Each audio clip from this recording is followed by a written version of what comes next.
لڑکی والا کہے ہم اپنی بیٹی کا تم سے نکاح کریں گے مگر ہم کو 10 لاکھ روپے چاہیے، کیا ظلم ہے بے؟ ابے تم اپنی بیٹی کی شادی کرے گا، اپنے لڑکی کا نکاح کرے گا اور تو پیسہ مانگ رہا ہے، گویا تو لڑکے والے کو بلیک میل کر رہا ہے۔ شادی تو کرنا ہی ہے، شادی تو تمہیں کرنا ہی ہے، لیکن تو بلیک میلنگ کر رہا ہے، پیسہ ناجائز فروختی وصول کر رہا ہے۔ لیکن اگر اپنا علاقہ ہو اور یہ ڈاکوؤں کا علاقہ ایسا ہو کہ لڑکا والا لڑکی والوں سے لیتا ہے تو اور لڑکی والے سے کہتا ہے تمہاری بیٹی حسین اپنی جگہ ہے، جمال کی پیکر اپنی جگہ ہے، پڑھی لکھی اپنی جگہ ہے، کھانا پیرونا سینا اسے سب کچھ آتا ہے، اس کے باوجود ہم اپنے بیٹے کا نکاح تمہاری بیٹی سے کریں گے مگر اس سے پہلے ہم تم سے 5 لاکھ روپے لیں گے، ہم تم سے 2 لاکھ روپے لیں گے۔ ذرا پوچھئے کہ تو شرم نہیں آتی ہے تو کیا کر رہا ہے؟ تو کس بنیاد پر پیسہ طلب کر رہا ہے؟ تیرا بیٹا یوں ہی تو نہیں کھڑا رہے گا،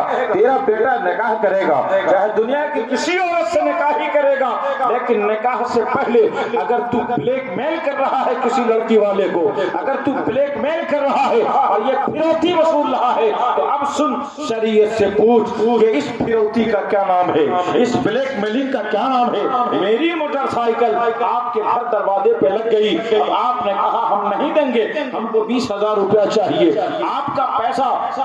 ہمارے جیب میں امانت کے طور پہ آ گیا، ہم نے کہا کہ ہم آپ کو پیسہ واپس نہیں کریں گے، ایسی صورت میں آپ کیا کہو گے؟ اس کا نام ہے فروختی وصول کرنا، اس کا نام ہے بلیک میلنگ کے ساتھ پیسہ طلب کرنا، اس کا نام ہے کہ تم کسی نہ کسی طور پر رشوت طلب کر رہے ہو۔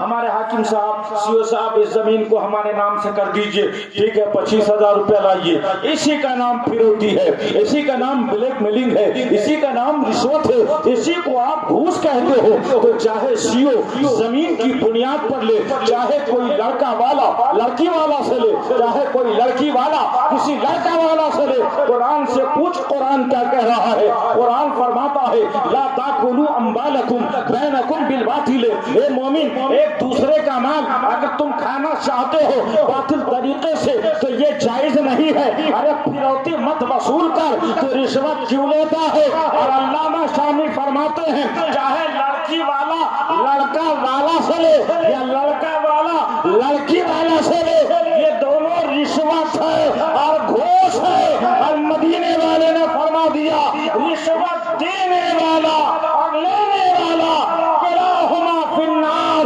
دونوں جہنم کا کنڈا۔ سبحان اللہ سبحان اللہ۔ بتائیے ہم لوگ اگر کوئی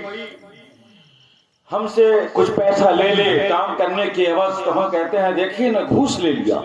رشوت لے لیا، اور خود لیتے ہیں۔ شریعت کہتی ہے، سماج کہتا ہے کہ آپ نے گھوس لے کر شادی کیا، اپنے بیٹے کا نکاح گھوس لے کر رہے ہیں، اپنی بیٹی کا نکاح رشوت لے کے کر رہے ہیں، یہ سمجھ سے بالا تر ہے۔ یہ ایسی برائی سماج میں پھیلی ہے کہ اب اس کو دور کرنے میں کتنی دشواری پیش آ رہی ہے، یہ تو ہر لڑکا والا یا ہر لڑکی والا جانتا ہے۔ ہماری شریعت نے آسانی کے ساتھ، کبھی مدینہ طیبہ میں یہ رواج نہیں تھا، حضرت مولا علی سے رسول اللہ نے اپنی بیٹی سیدہ فاطمہ زہرا کا نکاح کیا، حضرت علی نے کوئی سلامی تلک نہیں مانگا اور کوئی بھی جہیز کا مطالبہ نہیں کیا، سرکار دو عالم صلی اللہ علیہ وسلم نے خود سیدہ